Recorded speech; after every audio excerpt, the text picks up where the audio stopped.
Welcome to Pod Save America. I'm Jon Favreau. I'm Dan Pfeiffer. On today's show, the January 6th committee makes the case that Donald Trump broke the law. Election results in South Carolina and Texas offer hints about November. Committee member Elaine Luria joins to talk about Thursday's big hearing. And later, we close things out with a quick round of Take Appreciator. All right, Dan, let's get to the news. We are recording this segment before Thursday's January 6th hearing.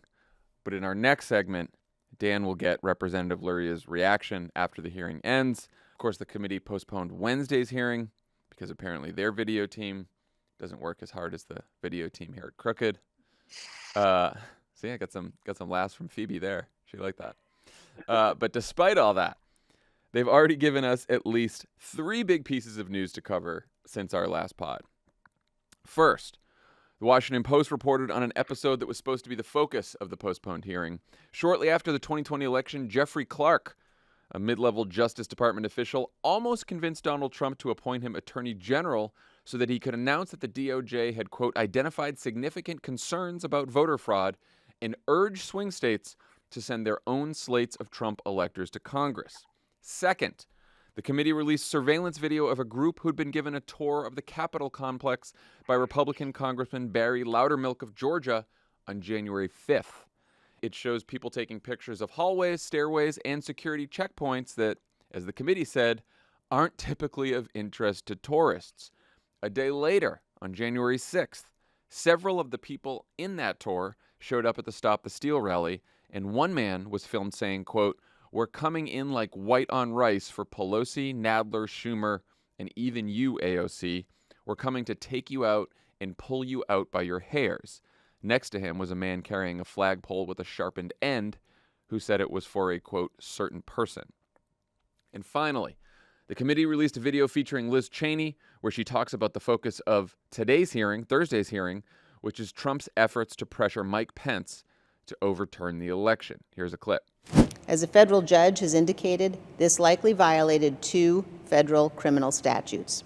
President Trump had no factual basis for what he was doing, and he had been told it was illegal. Despite this, President Trump plotted with a lawyer named John Eastman and others to overturn the outcome of the election on January 6th. To give you a sense of the gravity of these issues, here is a clip of one of President Trump's own White House lawyers, Eric Hirschman, who talked to Mr. Eastman the day after January 6th. He started to ask me about something dealing with Georgia and preserving something potentially for appeal. I said to him, "Are you out of your effing mind? Now I'm going to give you the best free legal advice you're ever getting in your life. Get a great effing criminal defense lawyer. You're going to need it." And then I hung up on him. So, Dan, I want to get your reaction to all 3 pieces of news here. Let's start with mid-level mouth breather Jeffrey Clark trying to get himself appointed Attorney General so he can overturn the election. What'd you think about that one? Just imagine the chutzpah of this mid-level attorney in the Department of Justice getting not 1, not 2, but 3 meetings with the President of the United States to try to convince him to fire all of your superiors, appoint you to be a member of the cabinet in the line of presidential succession, and promising you could overturn an election the president clearly lost. I mean, it is just, God bless that guy. That is unbelievable. But it almost worked. Yeah, it almost. So Trump is thinking about doing it, and the only reason Trump doesn't do it is because there's this emergency meeting where the Attorney General, the Deputy Attorney General, everyone else comes in to the Oval Office with Clark, and they're like, look, you do this, we are going to resign en masse. All of the Justice Department officials are going to resign at once. And Trump's probably thinking to himself, well, he probably didn't care about that, but what will that mean for a possible impeachment, right? And so there's also a great scene where one of the, I think it was the deputy AG, turns to Clark and he's like, yeah, you're an environmental lawyer. Go back to your office and we'll call you when there's an oil spill. Which I thought was pretty funny. But anyway, I mean, here's what would have happened. If Trump said yes and appointed this guy AG, like you would have had, knowing these state legislatures in some of these competitive states, since they were all Republican and a lot of them MAGA Republicans, would have sent dueling slates of electors, would have sent Trump electors to Congress. Then we would have had to hope that the Republican Senate at the time rejected those electors, or it could have ended up in the Supreme Court if they were, or they could have thrown out the electors from the states altogether, which means that the election gets thrown to the House. And we know that if it got thrown to the House, there were enough, the way that the House works, there was enough Republicans in the House that that they would have thrown the election to Trump. I mean, we were really close if this Jeffrey Clark thing had worked. And there's one part of the story that I think is worth focusing on, because it's easy to get distracted at what a nut Clark is and all the drama and the threats to fire and the guy and the deputy attorney general in his muddy jeans showing up. All of that is like great color. Yeah. But at one point in the meeting, some of the attendees say, we can't just flip a switch and give you the election. And Trump says, according to notes in the meeting, I don't expect you to do that. Just say the election was corrupt and leave the rest to me and the Republican congressman. That's it. And that explains everything. I think that is the Rosetta Stone of the entire scandal. This suggests that Trump knew what he was saying about the election being stolen was a lie. He just needed some putative fig leaf so that he could implement his plan and bring along Congress and state legislators to steal the election. That's what it was. Just say it was corrupt and I will figure it out. And that, I think that will be, I believe, probably the core of the criminal case against Trump if we are so lucky as to have one. What about the Republican congressman from Georgia who gave a lovely Capitol tour to a gang of insurrectionists? Seems sketchy. I don't know. It's like you probably ought to have asked some questions. They were like, do you want to see the rotunda? Do you want to see the House chamber? Do you want to see the oil paintings of the sculptures of the leaders and the presidents? No, I would like to see the fire exits. Seems like you should ask yourself some questions. And it's worth asking, why did Barry Loudermilk, who is actually a real person, I had to Google this a few months ago, Barry Loudermilk, lie about it? He said he did not give this tour. He did not give a tour on January 5th. Why? What is he trying to hide? That is very much worth getting to the bottom of, just because it gets at a couple of things. One, did members of Congress, and this has been an allegation for over a year now, did some Republican members of Congress give the insurrectionists, whether it was the Proud Boys, the Oath Keepers, other attendees, tours for the specific purpose of scouting out the Capitol for when they took over?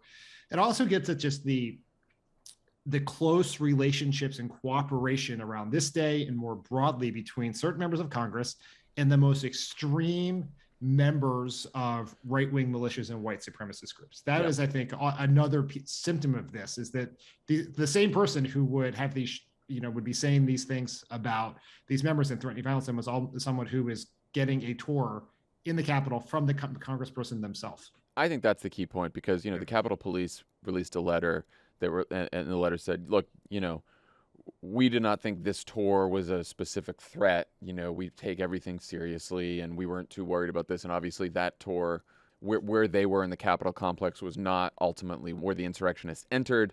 And so they said, and so of course Loudermilk's like, we're vindicated. But the point remains, like, at a time when they weren't giving tours because of the pandemic, Loudermilk gave a special tour to a bunch of people who the next day were carrying sharpened flagpoles and threatening the lives of Democratic members of Congress.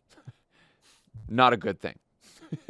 Whether they were on a reconnaissance tour or not, they were part of the insurrectionists that stormed the Capitol, and they got a private tour the day before from a Republican congressman. So that's bad enough as it is. Do you know who gives tours typically? The staff. 22-year-old staff assistants. Right, exactly. The fact that this is the member of Congress, I don't know whether it suggests what knowledge they have of what was to come, but it certainly suggests a relationship between this member of Congress and these extreme elements. Yep. So maybe the most consequential piece of news, what did you make of Liz Cheney's video and that Trump lawyer's legal advice for John Eastman to get a great effing criminal defense lawyer? We don't use that word on this podcast. So. I was so surprised he edited himself in this. I think just for the purpose of drama, it would have been better if he had said the word. I know. And then Liz Cheney had beeped it. That would have been even better. I know. Believe me. That would have been my edit to that if I was yes. if I was running the show. The more talented, hardworking, crooked team would have just beeped it anyway, even though he said effing. Just put the beep in there. Okay.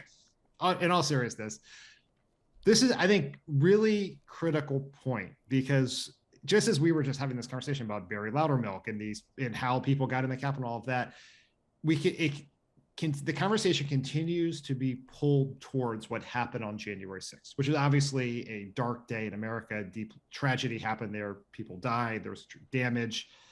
People's lives were threatened. But even, and this is what is implied in Liz Cheney's opening, and then what this Trump attorney says, is that even if the mob had never made it inside the Capitol, if the Capitol Police or the National Guard, someone who would be able to stop them from breaching the building and doing damage and to stop the violence that led to the deaths, this would still be a crime. The crime was the plot to overturn the election. Mm-hmm. The riot at the Capitol, the assault at the Capitol, was a consequence of that conspiracy failing. And we cannot lose sight of that, because I think it's going to be, we don't really know, maybe we'll know more in these hearings, if the centerpiece of what we interpret to be the crime is what happened on January 6th, it's going to probably be pretty challenging to connect Donald Trump specifically to the elements that entered the Capitol, or a specific plan to enter the Capitol. It's unlikely you'll be able to have a single piece of evidence that beyond a reasonable doubt will connect Donald Trump to a specific plan to assault the Capitol, but the crime was happening. And what bothers me, I think, this is why I think these hearings are important, and what Liz Cheney does here is important, is we have become sort of numb to the non-violent parts of the plot to overturn the election in the last year and a half. It's been sort of normalized, particularly as the Republican Party has embraced it going forward, that we think of that as, that's almost become treated as within the normal course of business. Look, Democrats want to run on a $15 minimum wage. Republicans want to have the power to overturn the election. Who's to say which is right or wrong? And so continuing to center the fact that what they were doing was a crime. The alternate sites of electors were crimes. Lying about it and trying to conspire to stop the counting of the votes was a crime. And staying laser focused on that. And the most important part here is, you don't have to believe me. You don't have to believe Liz Cheney. Here's Donald Trump's own attorney saying it's a crime. Well, and more than that, testifying today will be J. Michael Luttig, is a former George W. Bush judge who was a runner-up for both the Alito and the Roberts nominations. This is a pretty conservative guy, pretty right-wing Republican. And he's going to be testifying today about how he told his friend John Eastman, who is the subject of, who's the one who wrote all these memos to Donald Trump saying, like, yeah, Mike Pence can probably overturn the election. And I think the key is, at the time, you were just saying, like, why are we numb to this? At the time, the thinking was, oh, Donald Trump is dumb, and he thinks that Mike Pence has the power to overturn the election, and obviously he doesn't. And I think what they're going to prove in today's hearing is Donald Trump knew that John Eastman's plan was illegal. He was told it was illegal. He knew it was illegal, and he went along with it anyway. And then when Mike Pence refused to go along with the plan, Donald Trump inflamed the mob that threatened Mike Pence's life, and then Donald Trump didn't care.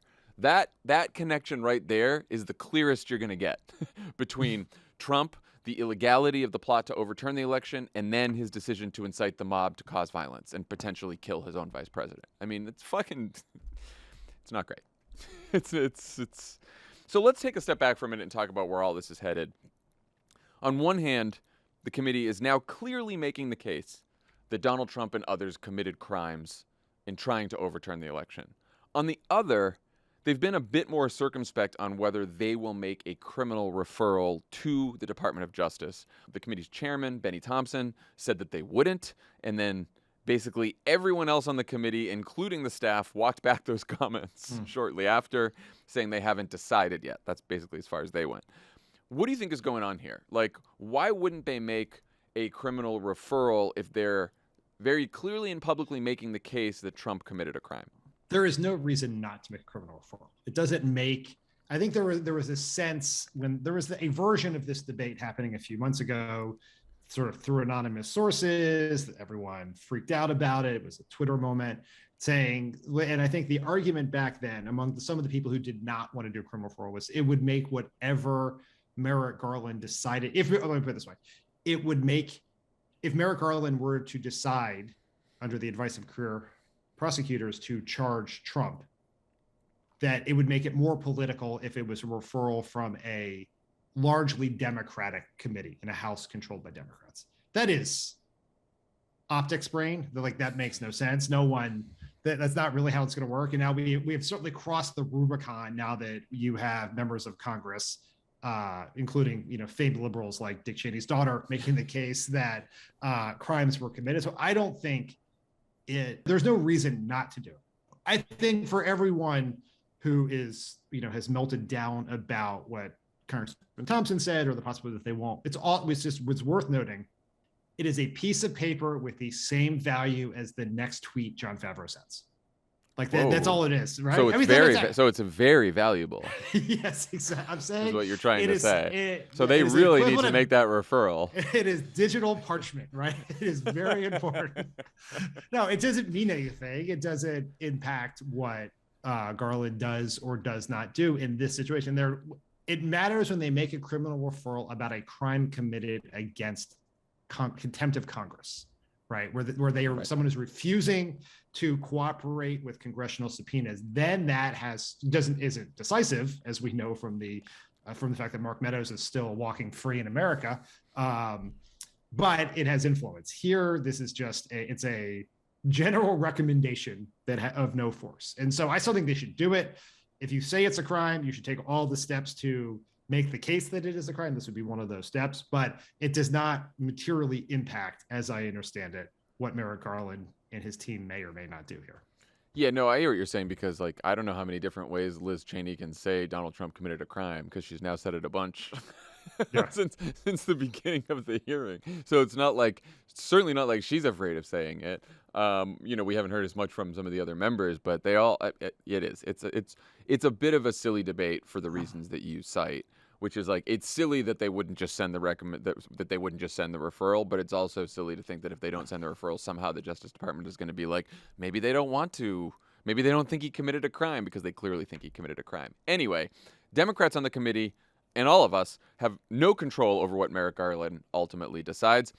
We all do have some control over the message coming out of these hearings, especially which parts are emphasized and amplified.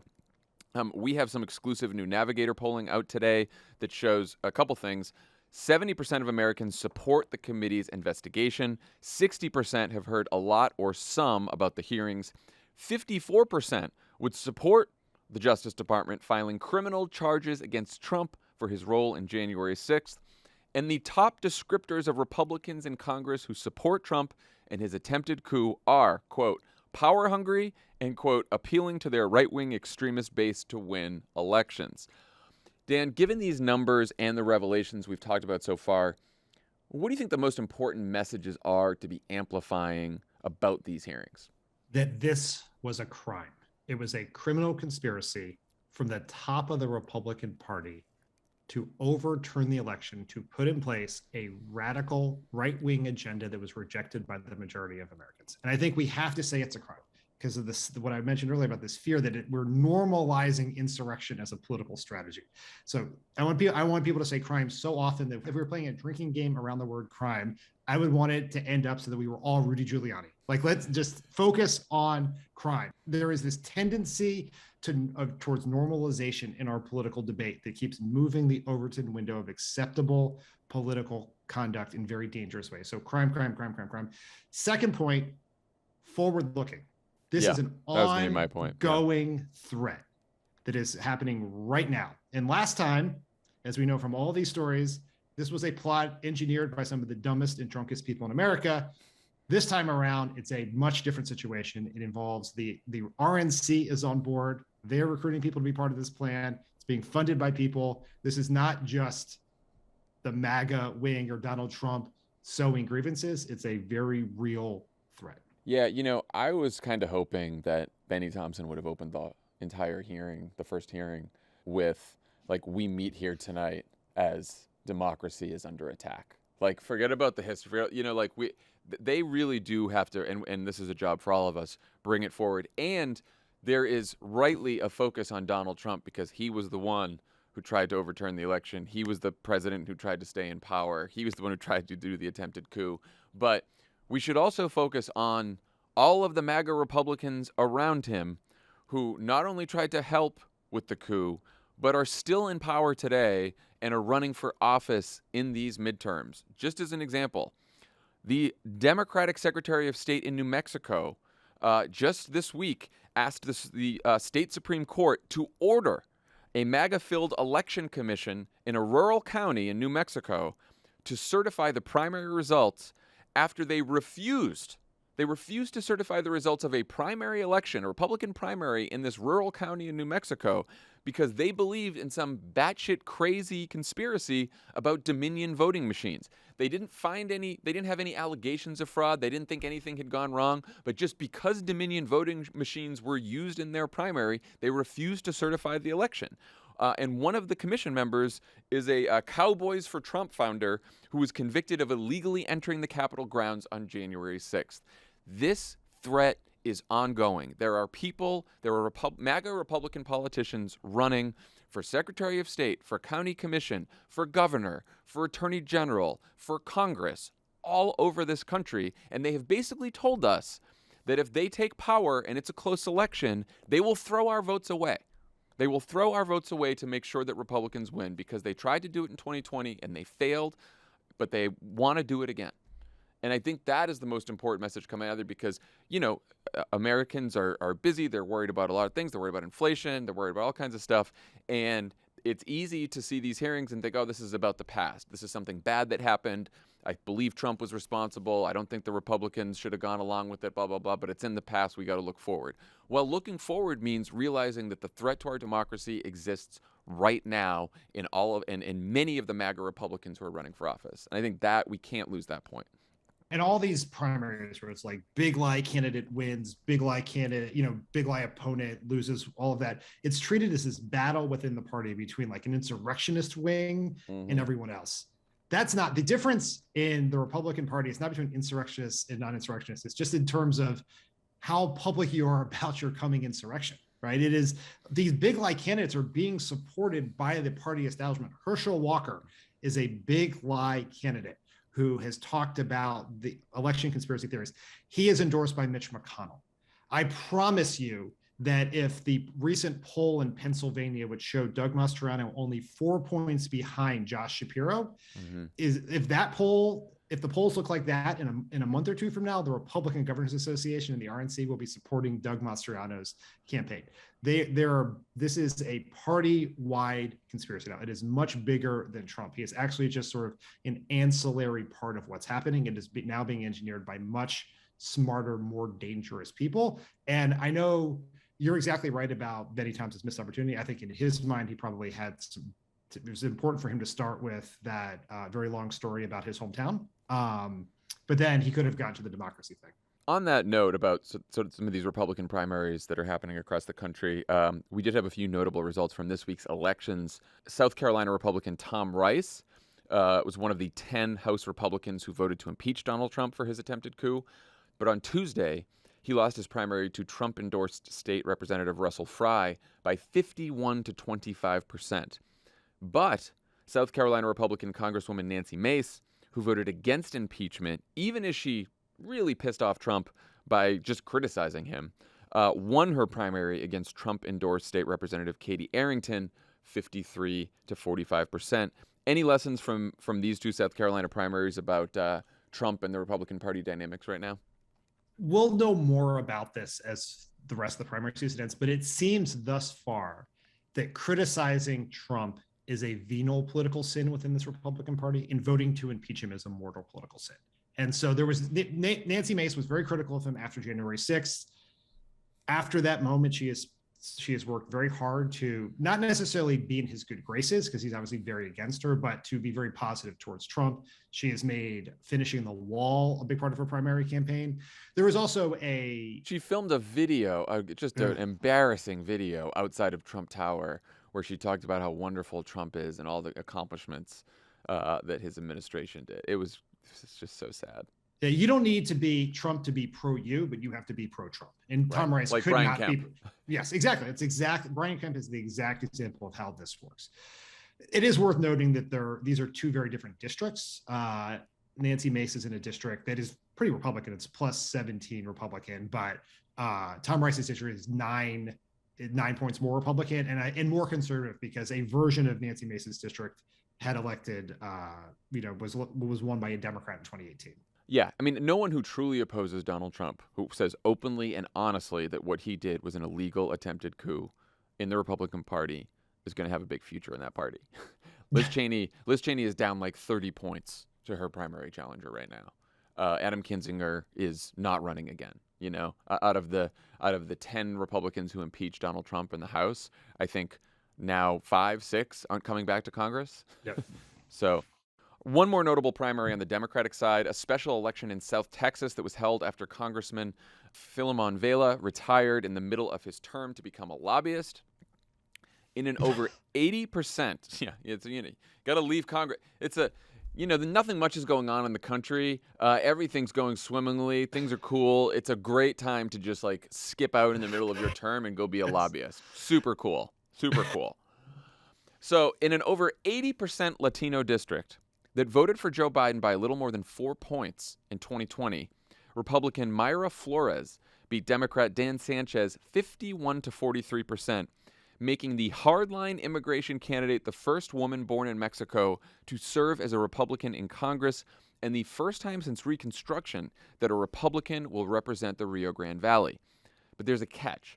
Because of redistricting, in November, Flores will face Democratic Congressman Vicente Gonzalez in a seat that Biden would have won by 16 points. So the new seat, the new district is a Biden plus 16. The one that just the special election was held in was a Biden plus 4. And this is the main reason that Democrats invested almost no money in this special election. So, Dan, obviously, this result has triggered another round of stories about Democratic weakness with Latino voters. Is it warranted? Is it just another unique circumstance? Is it a little bit of both? This falls under the category of something we haven't said in a long time on this podcast, which is worry about everything, panic about nothing. Like, yes, all the caveats that you put in place are right there. The Democrats did not invest any money in this seat, or did not invest as much money in this seat. It's complicated. We will hopefully, maybe even probably, get this seat back in the fall. Yeah, hope so. Biden 16? Hope so. Yeah. But we should be winning Biden plus 4 districts. If we are not winning Biden plus 4 districts, we're in a lot of trouble. Right? That is worth, that is just as a point of a data point about the current state of the political environment. But of course, we have to be concerned about what looks like a shift. It's not a gigantic shift, but it is a shift among some segments of non-white voters, Latino voters in parts of the country, Black voters in parts of the country, Asian American voters in parts of the country. We have to be concerned about that, because if the Republicans go from being a nearly entirely white working class political party to a just mostly white working class political party, Democrats are locked out of power. There is no math where we can win the Senate or the Electoral College if we suffer any sort of real dip in our margins among core parts of the Democratic base. I don't know why you wouldn't worry about it. Like, what would be the downside? Like, I would rather worry, spend some time trying to figure it out, and maybe it turned out to be totally fine, than to just be like, totally, don't worry about it. Like, what would be the upside of that? So yeah, I think we should pay real close attention to what happened here and try to figure out. And there have been some really, some good people, our friends at Eckes Research and others, looking at the challenges here, trying to find solutions. But we should be like, this is another data point, and for reasons why Democrats should be concerned and focused on shoring up the parts of our party that have ensured that we've been elected, that help win us the 2020 election. Because of the Senate, because of the Electoral College, it is extremely difficult for Democrats to win without getting some portion of non-college educated white voters. It is impossible to win if we also can't get non-college educated Latino voters, and increasingly some non-college educated Black males. I mean, it's impossible. The math doesn't add up. You can't go find a bunch of college educated progressives who are just hiding out in their homes. It's not going to happen. Look, of course the Democrats didn't invest at all in this race. So that is ridiculous. That is a big explanation for why Dan Sanchez did so poorly.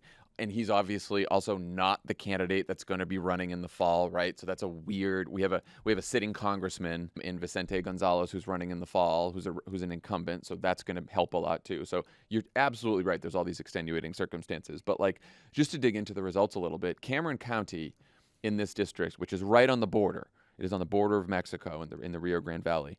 Flores wins that county by a point. in this race. Obama beat Romney in that county by 30 points. 30 points. Willacy County, which is just north of Cameron County, Flores wins that by 2. Obama won it by 40 points.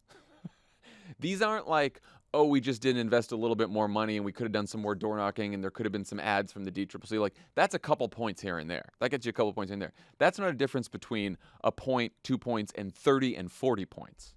That's a big, big, big difference. And look, Mayra Flores also isn't some like, she's not like a Will Hurd Republican on the other side of Texas. She's not like some moderate Republican or even a mainstream conservative Republican. She was running around talking about a militarized border. She was like tweeting stuff with QAnon hashtags in her tweets as of a year or two ago. A couple days after the January 6th insurrection, she said it's time for us all to go buy more guns. She is a pretty extreme Republican. And if Democrats don't start figuring out how to treat Latino voters not as base voters that they just have to activate around a midterm, around an election, but actually persuasion targets where we have to go and talk to them and figure out what their issues are. And by the way, their issues just aren't immigration, which is a patronizing way to treat Latino voters, I think. But in fact, in 2020, the top issue for most Latino voters was the economy. Democrats don't figure out how to talk to Latino voters, who's a huge and growing percentage of the electorate every single year. We're fucked. We're fucked. So, like, I know that we can comfort ourselves with all kinds of, like, this is an extenuating circumstance excuse, and there are plenty of extenuating circumstances here that made this race unique. And like you said, I would expect that in a Biden plus 16 district, we'll get this back in the fall. But there are some shifts going on in the Rio Grande Valley. And first, when it was shifts in Miami-Dade, and it was, okay, you'd say, okay, it was the Cuban vote in Miami-Dade. Then you go to the Rio Grande Valley, and there's shifts there. You're like, okay, now there's shifts there. Now, look, a lot of strategists will point out that in counties across the country where there's a high percentage of college-educated Latinos, Democrats are doing fine and there's no attrition. Of course, because college-educated voters, we're doing great. Whether they're white, black, or Latino, or Asian, we're doing really great about college-educated voters. But there is a problem with non-college-educated voters in the Democratic Party that is now becoming a problem across races. The demographic shifts in the country means that certain parts of what were safe Democratic states in the Electoral College are becoming more and more Republican. Right? It's Wisconsin, Pennsylvania, Michigan, Ohio, which Obama won twice, Iowa, which Obama won twice, have moved very quickly in the Republican direction. And the hope is that heavily Latino states like Texas continue to become more diverse and therefore become blue. There is no world in which Texas becomes a blue state if Democrats are losing the Rio Grande Valley. There's going to be a real test for this trend in 2022, which is in the Nevada Senate race. Yep. And because it's not just we're not getting Texas, we're going to lose Nevada. There's going to be a test for this in 2022 in Nevada, which is a very high percentage of non-college educated Latino voters. We can't win Texas. We lose Nevada. Arizona stays hard. We're in huge trouble as a party. And so we have to figure this out. We have to do better across the board, right? I believe there is a potential to improve our margins among non-college educated white voters. We have a case to make there. We have to do that. We have to improve our margins and our turnout in every part of the party in order to win, because the math is getting harder, particularly when it comes to the Senate. Yeah. And in Nevada, you have all the things we talked about this episode coming together, because there was a primary there this week as well, and Catherine Cortez Masto, who's the Democratic senator from Nevada, who's going to be in one of the tougher races. We absolutely have to keep her seat in order to hold the Senate. She's now going to be running against Adam Laxalt, who is another election denier, strong Trump supporter. He won that primary, and the Secretary of State candidate in Nevada now, who's a Republican there, is the Republican Secretary of State candidate in Nevada who won that primary is another election denier. Who could overturn future elections, and he just won as well. So Nevada, if we don't win Nevada in 2022, we could have a bunch of people there, a bunch of MAGA Republicans there who might want to overturn future elections. So it's incredibly important. Everyone go to votesaveamerica.com/midterm, sign up for Midterm Madness, pick a region, whether you want to do West, South, Midwest, East. We really need people to sign up because, look, all of this can sound scary. I know there's a lot of focus on, like, what will Merrick Garland do? And yeah, for sure. But we have the power to go out there and organize and make sure that these MAGA Republicans, these election deniers, do not win these seats in these competitive districts and these competitive states. We can do it. So everyone sign up, and we got a lot of work to do. Okay, when we come back, Dan will talk to Representative Elaine Luria of Virginia, who was on the 1-6 committee. Pod Save America is brought to you by Simply Safe. Simply Safe knows that it's not always outside forces you need protection from. Take Terry, a Simply Safe customer who was away for the weekend when she got a call from Simply Safe's 24/7 professional monitoring center. They detected water in her basement just moments after a leak started, saving Terry the stress and cost of flood damage. Whew! Thank goodness for Simply Safe. Lovett, they ever helped you out like that? You bet they have. You bet they have. Mm-hmm. Many a time. Many a time. You're feeling safe. You installed it yourself. We love Simply Safe. You can customize the perfect system for your home in just a few minutes at simplysafe.com/crooked. Go today and claim a free indoor security camera plus 20% off with interactive monitoring. Go to simplysafe.com/crooked.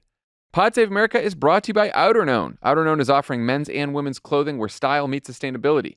Their mission is to provide great clothes that don't harm the environment. Sustainability is not something they take lightly. It's literally why the company exists. Overturn only works with factories that pay fair living wages and provide safe working conditions. 95% of products are made from organic or recycled materials. Their clothes are high quality, sustainable, comfortable. They fit great. It's timeless style, lasts for multiple years. It's freezing in the office today. Tommy, you probably could have used that Overturn sweater that you used to wear all the time. Kill for one of my Overturn sweaters today because it's so cold in here. But, look, if you slap on a Overturn sweater, maybe some Carry-Em shoes, you're just Cali fashion all the way. Cali fashion all the way. Real bros of Simi Valley. The request here is to talk about the clothes you received or a problem that was solved for you. Well, it's like I didn't have a shirt, and then I bought one of these shirts, so then I had a shirt to wear. I did my math homework. Go to Overturn.com today and enter the code CROOKED at checkout, and you'll get 25% off your full price order. That's Overturn.com, OUTRKNOWN.com. And remember to use the code CROOKED at checkout for 25% off. Check them out today, Overturn.com, and don't forget promo code CROOKED for 25% off. Pod Save America is brought to you by Helix. Helix Sleep has a quiz that takes just 2 minutes to complete and matches your body type and sleep preferences to the perfect mattress for you. Why would you buy a mattress made for someone else? With Helix, you're getting a mattress you know will be perfect for the way that you sleep. Lovett took the Helix quiz. He was matched with the Dawn Lux. Because he wanted something that felt firm. Because he sleeps on his stomach, back, side, floor. Add any natural endorsement, not an artificial endorsement. I really like my Helix mattress. Sleep on it every goddamn night. They're very comfortable. Very comfortable. We have one in our guest bedroom. Same. Just go to helixsleep.com/crooked, take their 2-minute sleep quiz, and they'll match you to a customized mattress that will give you the best sleep of your life. They have a 10-year warranty, and you get to try it out for 100 nights risk-free. They'll even pick it up for you if you don't love it, but you will. Helix even has financing options and flexible payment plans, so a great night's sleep is never far away. For a limited time, Helix is offering up to $350 off all mattress orders and 2 free pillows for our listeners. This is their best offer yet, so hurry over to helixsleep.com/crooked. Pod Save America is brought to you by Truebill. You'll never guess how much subscription companies charge you every month. On average, nearly $200. Make your subscription submit with Truebill. What? Wow. Is this like a MMA thing? That's very intense. Truebill is the new app that helps you identify and stop paying for subscriptions you don't need, want, or simply forgot about.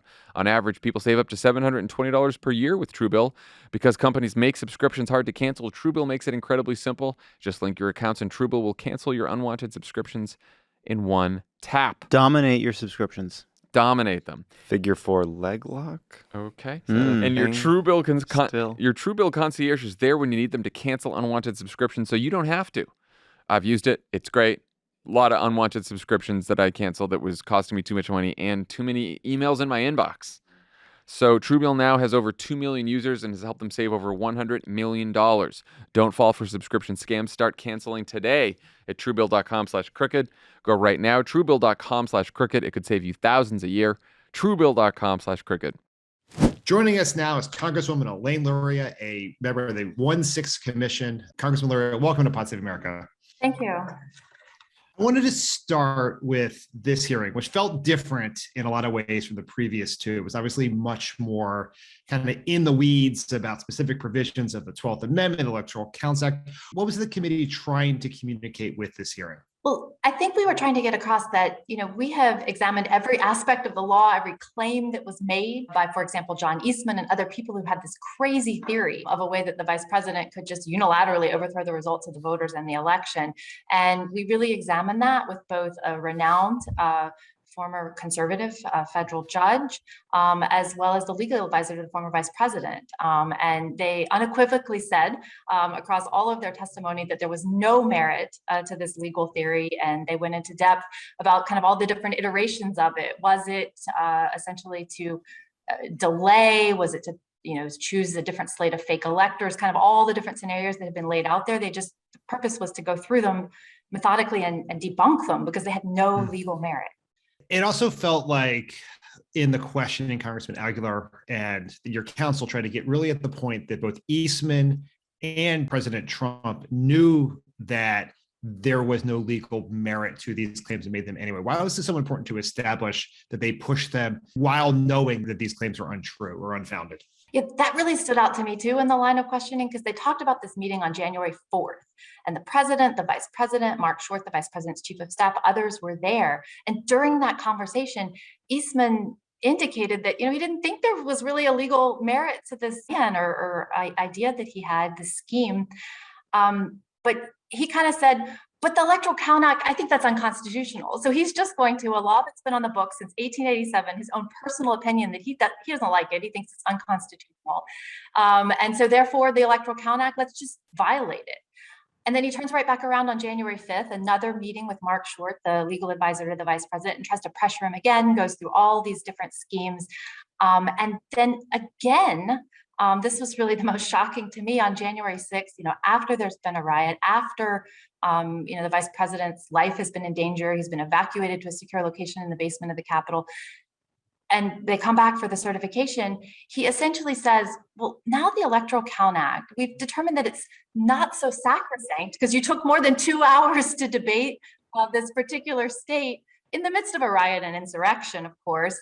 And, just violate it one more time. I wrote this down, like, I implore you to consider one more relatively minor violation. And this is the advice being provided. Essentially, they're urging the vice president to take this action.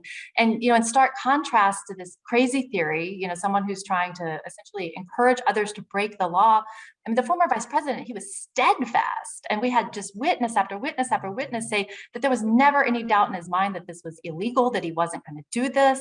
And, I've said a lot, throughout the evaluation and course of this investigation that, there were a few people, the right people, who did the right thing at the right place at the right time. And the former vice president, he was steadfast in his adherence to the law, his adherence to the Constitution. And I think that clearly saved the day while his life was in danger. And there was also time spent in the hearing on this statement that President Trump put out prior to January 6th, saying that he and Mike Pence were on the same page. Mm-hmm. Why was it so significant that Trump was dishonest, not just about what was legally possible, what about the vice president actually believed? Well, so the topic of this was the pressure on the vice president. So this was just one of those means of pressure on him. If the president puts out a false statement, essentially telling the world that the vice president agrees with me, it puts the former vice president in this position where, he has to clearly and unambiguously come back and, state that he does not agree with this legal opinion, which he does. Prior to convening the session on January 6th. But it is a method of this pressure campaign on the former vice president. And, that stood out a lot in the hearing today as well. And there also seemed to be a specific effort to connect the pressure campaign on the vice president, the dishonest assertions from the president and John Eastman about the power of the vice president to the actual violence that happened on January 6th. What was the committee thinking in trying to draw that connection? Is the belief that absent that effort, the creation of the expectation the vice president had the power to do something, was going to do that, and then not doing it is a precipitating event that led to the violence? Is that what you're getting at? I think that's true. And I think, when you look at this 224 tweet, the one where the president comes out and says Mike Pence didn't have the courage to do what he needed to do. And then you immediately switch to, a video clip of multiple of the rioters and people who ultimately stormed the Capitol, yelling and screaming, bring out Pence, hang Mike Pence. He didn't have the courage to act. He didn't have the courage to do the right thing.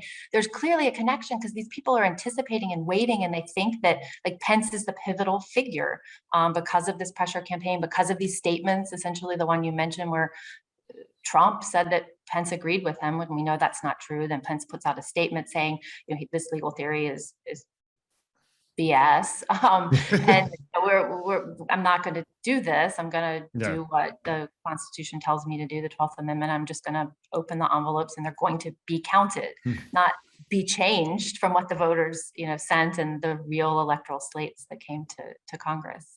There has been some confusion and ambiguity about whether the committee would make a criminal referral to the Department of Justice. You helped clear some of that confusion up in its tweet. This was something the committee had to vote on. It was your belief that the committee had a responsibility that if criminal activity was found, that such a referral should be made. You've obviously been part of this process for a year now. You've heard this hearing. Many of your colleagues have already on the record asserted that crimes were committed. What is your view about whether crimes have been committed by the president or his allies or any of the people we've been talking about? So I think it's very clear that there's criminal activity here. And this is substantiated by a federal judge in the case that's been reviewed as far as releasing the emails from Eastman. Judge Carter essentially says, there's sufficient evidence to show that a crime is likely. And, there's certain counts of that, defrauding the US government, conspiracy to interfere with congressional proceedings.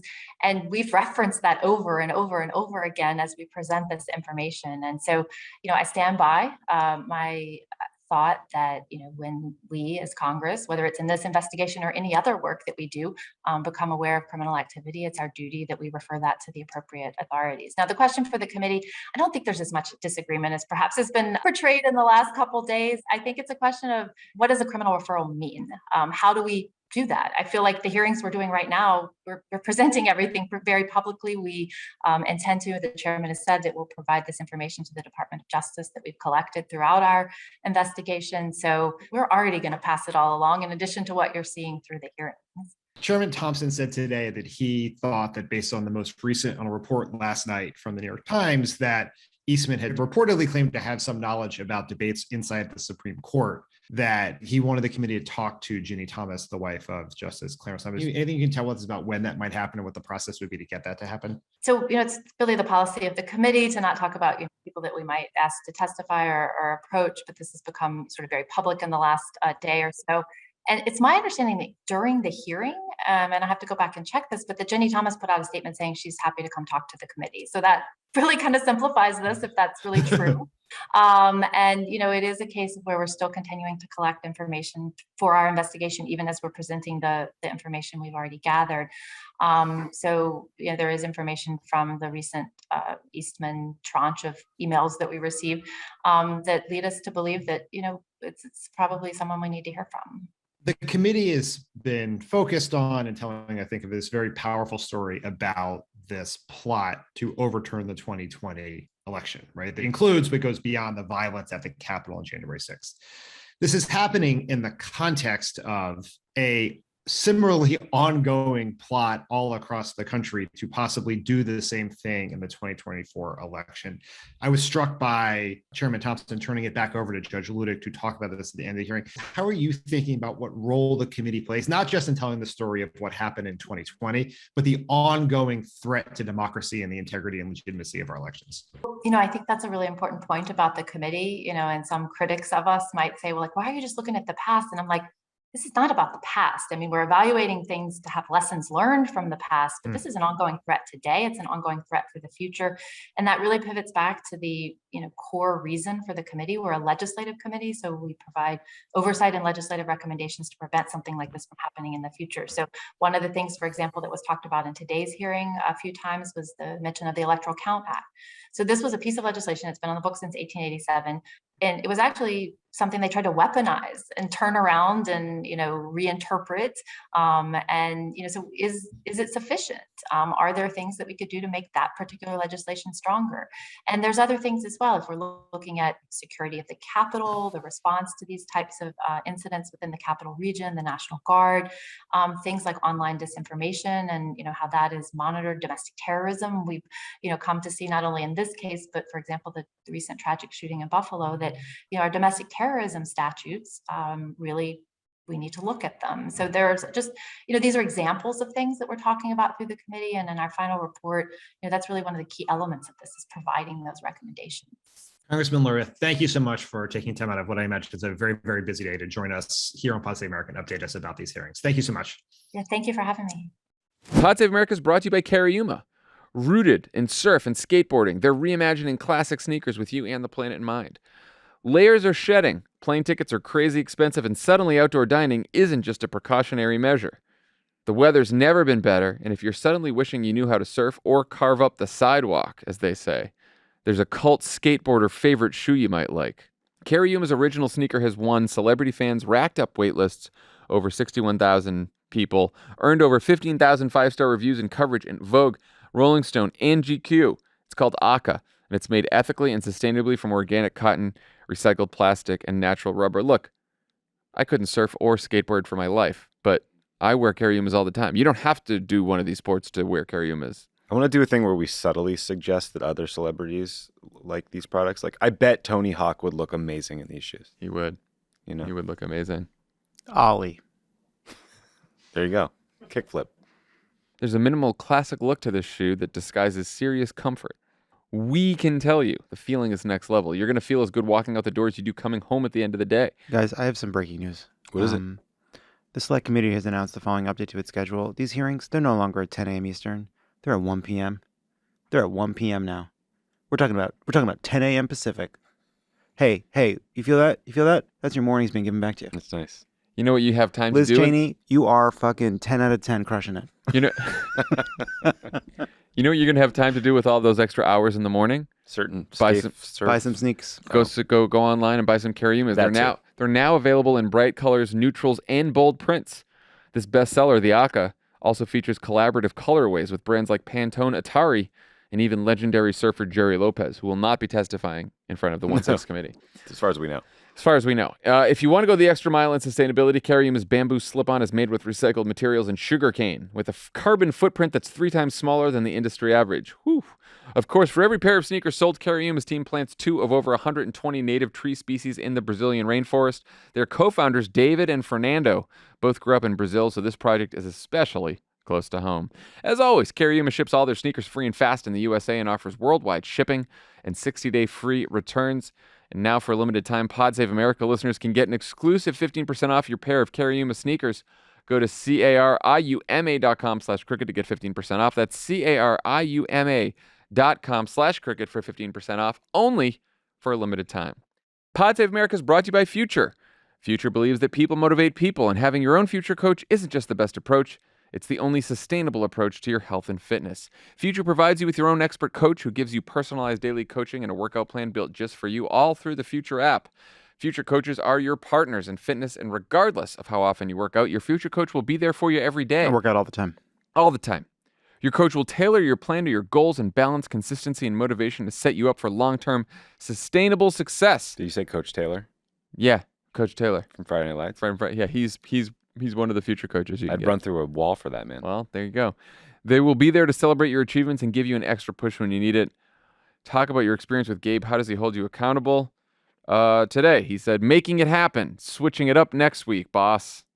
Getting back in there for legs tomorrow? You better believe I am. I'm not going to skip legs day. He seems focused on your spindly little fucking legs.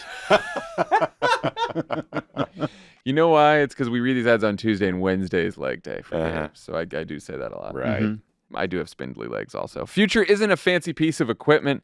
This isn't a get fit quick plan. This isn't a YouTube video. With daily coaching and tailored workout plans, your Future coach will support you through every step of your fitness journey. There's no risk to try Future, and right now you can get 50% off your first 3 months and cancel anytime during the first 30 days at tryfuture.com/crooked. Tryfuture.com/crooked. Pod Save America is brought to you by Priceline. It's easy for trip expenses to quickly spiral out of control when planning your next vacation. When did Segway tours start costing that much, huh? I don't know. How much are they? I don't know. Love it. You do Segway tours, right? All the time. Yeah, they really get you. With You can Priceline, save a little if you bring your own helmet. with Priceline, you can save up to 60% on top hotels, and you can also get exclusive deals on car rentals, flights, and more. I really did once go on a Segway tour with a group of friends, and one of my friends, his name is Sam. His head was so big it couldn't fit in the normal helmets, That's and tough. so they had to use a pith helmet from the display case in front of the store. Wow. A pith A helmet. lot of Segway tours in D.C., Yeah, always like around the... White House and stuff. And when you save more, you can do more, splurging on that next meal, opting for a cabana, upgrading your spa treatment. It all feels better with the money you saved on Priceline. Go ahead and get yourself that cabana. Yeah, You do know, it. treat yourself. Upgrade. Look, you always want to have fun when you travel, but you want to save money. You don't want to let costs get out of control. You don't want to be... No, get there as cheap as you can and then spend more on the experience. That's right. That's right. Priceline knows that every trip is a big deal, so when you're ready to book the next one, check out Priceline.com for the easiest way to get more out of your next trip. All right. After a busy news week, it's time once again for another round of Take Appreciators with our Chief Take Officer, Elijah Cohn. Elijah, take it away. Hey guys, we're back to the past now. We just jumped forward in time for the listeners, and we're back to the morning before the hearings happened. It's confusing. It's confusing. All right. So I'm going to explain the rules again. Welcome back to the Take Appreciators. I'm going to share some takes with you all. The producers have seen these takes. Jon and Dan have not. They will react and rate them on a scale of 1 to 4 politicos, with 4 being the worst. Jon and Dan, are you ready? Ready as ever. Born ready. Just glad to be here with the Jeffrey Clark of Crooked Media. Thank you, Elijah. Wow. Really flattering. I guess too many compliments to the video team earlier in the episode. Now we had to... No, it's balance the it. chutzpah. He's like, I gotta pitch. Take me out from behind the camera. I got to cut us back down. That's so funny. All right. Well, on that note, let's start with the January 6 hearings. Great. We talked about this a bit in the A block, but this piece ran the morning before the hearings actually started in the New York Times. This piece is titled, "The January 6th Committee Has Already Blown It." Here's a quote. Oh, I think I know this one. "We don't need a committee to simply regurgitate what happened on January 6, 2021. We need a committee that will preserve democracy on January 6, 2025 and January 6, 2029. We need a committee to locate the weaknesses in our democratic system and society and find ways to address them." Guys, who wrote it? Our good friend and mentor David Brooks wrote it. That is correct. It is David Brooks. And as I promised, I'm dropping the quote in the Slack so you guys can see it if you want to. Here's the thing. I think Dan and I have pretty much given a version of this advice, maybe not so trollishly written, but it is incredibly important not just to focus on the past, but to focus on how to fix democracy going forward, because it is still under threat by the existence of MAGA Republicans. Now, the idea that this Congress, which can't fucking get anything done, is suddenly going to pass a bunch of reforms to make sure this doesn't happen again does seem a bit fanciful, and also the fault of the Republicans in Congress who won't go along with it, as well as 2 Democrats who we will not name who have a fondness for the filibuster. But other than that, I sort of agree with it. Yeah, I agree with the idea. What I don't agree with is the lazy crutch of the false choice. Right? Yeah, well, the It's headline just- and the headline is super New York Times trolly. Yeah, and we can't truly blame David Brooks for the headline. Like that is someone else's fault. Which again, we'd love to name some names. All these, we've been attacking headline writers for years on this show. That's a great hot Show take. yourself. Reveal yourself. Headlines need a byline is our take. Yes. Yes. I give this one 1.5 politicos. Yeah, 1.5 politicos for the take, 3 politicos for the headline writer. I mean, do you guys think it's valid to say that this is a key part of preserving democracy in 2025 and 2029? This is a key part of what he's looking for? What is this? And what was this in that scenario? Like, what was this referring to? The Oh, hearing? revisiting January 6th. I think it's part. Look, I think to the extent that these hearings have any influence over the elections whatsoever, and by influence I don't just mean a swing voter changing their mind, but reminding Democrats and organizers and activists what's at stake. I do think it's part of the puzzle. It's part of what we need to do to preserve democracy, which is, I think, why we're talking about it so much. Well, we can go on to another one. Sure. Also January 6th. This one from The Atlantic. This piece is titled, "Mike Pence is an American Hero." Okay. This piece suggests that Pence needs more praise for not going along with Trump on January 6th. Specifically, it suggests that Congress name a building after him or that Joe Biden give him the Presidential Medal of Freedom. Then it makes this argument, quote, "About 1 in 20 Republican voters prefer Pence to Trump for 2024. Democrats ought to be trying to pry these voters away from the Republican Party in the event that Trump runs again by making it clear that the Democrat Party appreciates Mike Pence as a hero of democracy. They might just persuade a small but crucial percentage of these Pence Republicans to cross over in 2024. Who wrote it? Is it Bill Kristol? It's not. Is it Bill Kristol's other name, David Frum? It's not. It's not. Honestly, Bill Kristol and David Frum are too smart to write something like that. I've heard this take go around. It is funny though, because I've heard this take go around and I didn't bother to see who actually wrote it because I was so like, come on.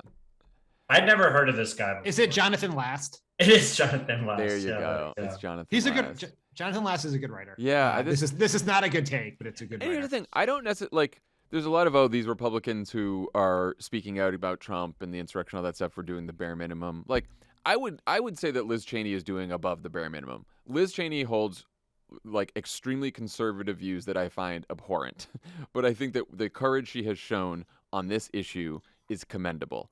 Mike Pence did the fucking bare minimum by not illegally overturning an election.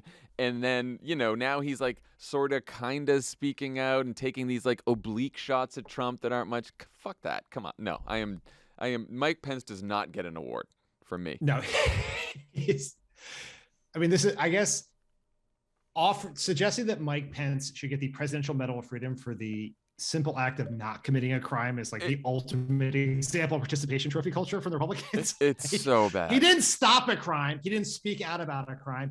He just quietly did not commit the crime. So that's point one. Yeah, go ahead. Go to point two. I'm just so mad about this one. Point two is, one thing that's never been said about Mike Pence before is that he has a small but enthusiastic base. There's no such thing as a Pence Republican. No, Mike. No one cares about Mike Pence. He's the plain yogurt of politicians. The idea if we were just nice enough to Mike Pence, we could get these Pence folks to cross over. They do not care. The Pence Republican is a placeholder for mildly non-insurrectionist Republican voters. And those are available to Democrats potentially in 2025, but it doesn't require giving Mike Pence an award. And by the way, again, Mike Pence, never been a fan, but if he had like delivered a speech the day after the insurrection or the week after or the month after where he sort of just tore into Donald Trump and everything that happened, I would have a different view of this. But he did not do that. He just decided to slink away because he somehow thinks he's going to run for president again, and there's going to be people who support him in any significant majority. Yeah, it's crazy. Can you be president of the Bulwark? Honestly, is that a job? And I don't even want to make fun of the Bulwark because the Bulwark is full of really talented, smart writers too. Yeah. You know what? This gets 3.5. I'm not going to give it a full playbook, but it gets 3.5. I'm going to go with 3 just to be slightly different. Okay. All right. Well, we're going to move away from January 6th for our last take here. And hopefully this will get you guys to a full playbook. Which is your goal. Yeah. Now you're definitely not getting one. That is guaranteed. Oh, just wait and see. This one is from the Wall Street Journal, and it's titled "Cannabis and the Violent Crime Surge." Oh no. Oh God. Yeah. I know this. This piece makes the argument that weed is more potent and is linked to psychosis and violent behavior. And then it makes this insane point. Here's an abridged quote. "The Uvalde shooter fits a pattern. Mass shooters at Gabby Gifford's meeting, Aurora, Colorado, Pulse nightclub, Sutherland Springs, Marjorie Stone and Marjorie Stoneman Douglas High School were all reported to be marijuana users. It could be a coincidence, but increasing evidence suggests a connection. Ooh, guys, who wrote it? I don't know who wrote it. It wasn't the editorial board, was it? It was not. It was a member of the editorial board. I mean, is it Kim Strassel? It is not. I mean, it's the only member of the editorial board whose name I've ever heard. Yeah, I don't know the rest, so you're just gonna have to tell us. It's Alicia Finley. Never heard of her. Yeah, never heard of her either. But that is that an alias like Barry Loudermilk? It might be. I mean, I'd want to hide my real name after this take. Look, without saying anything else, I will just note that personally, I am one of the most non-confrontational people you'll ever meet, to the point of it being a fault. I do appreciate this person leaning into the causation correlation debate by saying could be a coincidence. I mean, that is one of the stupidest fucking things I've literally ever heard. Full playbook. You win, Elijah. You got it. Full playbook on that. Okay, but here's where I think this take really leads itself in, where it says many violent people have used marijuana. Therefore, there's a chance marijuana contributes to violence. But do you know what 100% of violent people use? Oxygen. Yeah, I would look into oxygen. I would look into it. It's just not a coincidence, is it? Yeah. There are no conspiracies, but there are no coincidences. That's what Steve Bannon always says. Yeah. I wanted to deny you, Elijah, the full playbook, because you wanted it so bad, but the power of the take compels me to give this one a full playbook. Mm-hmm. Wow, I did it. You did it, Let's Elijah. go. And hey, just in case it didn't go without saying, you know what else all those shooters had in common? They had access to guns, obviously. Come on. I mean, I felt like that was the obvious one, but apparently not obvious to the Wall Street Journal editorial board member whose name I have already forgotten. Elijah Cohn, Chief Take Officer, thank you as always. Thanks to Representative Elaine Luria for joining us on a busy day. We will see you. We have a live show in Oakland Sunday night, and that pod will be released on Monday. So check it out. We'll talk to you later.